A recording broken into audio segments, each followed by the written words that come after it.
নমস্কার বন্ধুরা, আমি কাবেরী রান্নাঘর থেকে বলছি। আজকে আমি মাটনের ঝাল ফ্রিজি বানাবো। তার জন্য যা যা লাগবে সেগুলো একটু বলে নিই। প্রথমেতেও আমি হাফ কেজি মাটন নিয়েছি, একটা এমনি মিডিয়াম সাইজে পেঁয়াজকে বেটে নিয়েছি, 1 চামচ আদা লাগবে, আর 1 চামচ রসুন লাগবে, আর 1 চামচ নুন। নুনটা নিজেদের স্বাদ অনুসারে আপনারা দেবেন। এবার এগুলোকে সব জিনিসকে একসঙ্গে মিক্স করে প্রেসার কুকারে দিয়ে দিতে হবে। এবার আমি মাটনটাকে প্রেসার কুকারে দিচ্ছি। এখানে একটা মিডিয়াম সাইজে পেঁয়াজ নিয়ে বেটে নিয়েছিলাম, সেটা পুরোটাই দিয়ে দেব।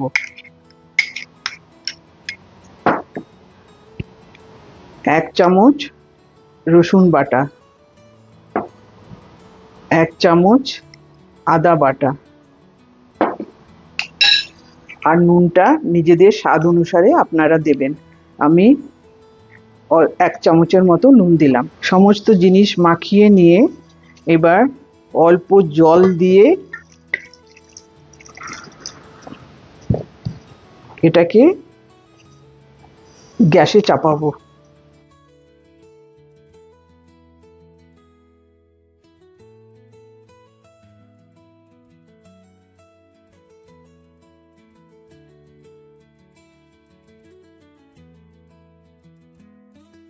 বন্ধুরা, ঝাল ফ্রিজি বানাবার জন্য আলুও লাগবে। আমি হাফ কেজি মাংসের জন্য আমি 6টা পিস আলু নিয়ে নিয়েছি, আর ওই আলুগুলোকে এভাবে ছোট ছোট করে কাটতে হবে।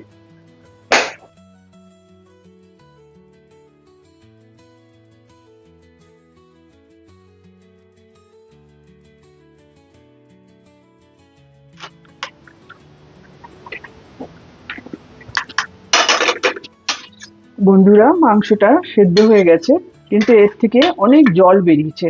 এই জলটাকে একদম শুকিয়ে নিতে হবে। এই দেখুন, মাংসগুলো সেদ্ধ হয়ে গেছে, একদম শুকিয়ে নিতে হবে।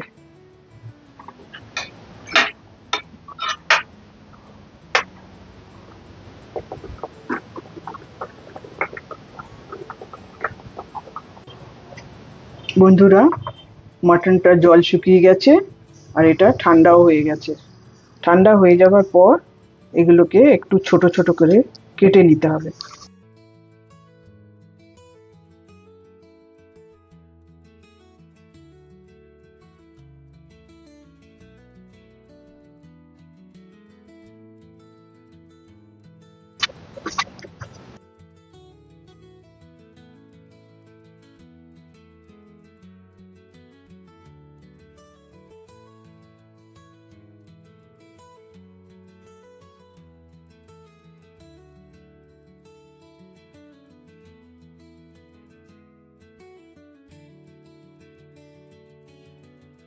এবার সসপ্যানে সর্ষের তেল দিয়ে দিয়েছি।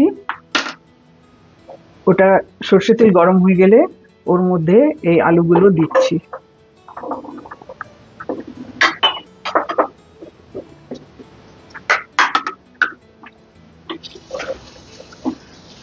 আলুগুলো তেলে দিয়ে এটা একটু ভাজা ভাজা করে নিতে হবে। আমি কিন্তু এতে আর নুন দিচ্ছি না, কারণ মাটনটা বয়েল করার সময় ওরই মধ্যে সব নুন দিয়ে দিয়েছি। তবে আপনাদের যদি নুন কম লাগে আপনারা দিতে পারেন নিজেদের স্বাদ অনুসারে। আলুটা ভাজতে ভাজতে নরম হয়ে গেছে, দেখুন এভাবে নরম হয়ে গেছে। এবার এর মধ্যে সেদ্ধ করা মাটনটা দিয়ে দিতে হবে, দিয়ে খুব ভালো করে এর সঙ্গে মিক্স করে আবার 5 মিনিটের জন্য একটু ভাজতে হবে।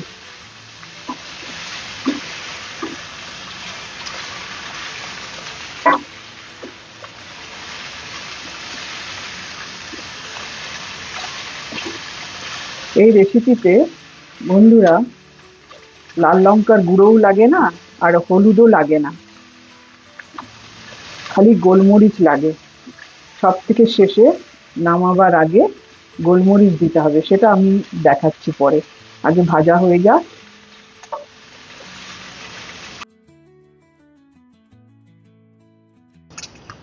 বন্ধুরা, আলুর সঙ্গে মাটনটা মেশানো হয়ে গেছে। এবার নামাবার আগে এই 2 চায়ের চামচের গোলমরিচ দিয়ে নেড়ে ভালো করে তারপরে নামিয়ে নেব।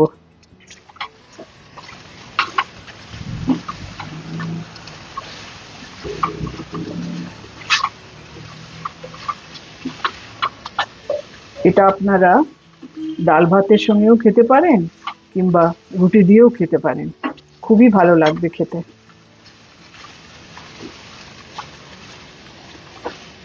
এবার আমাদের ঝাল ফিরিজি পুরো তৈরি।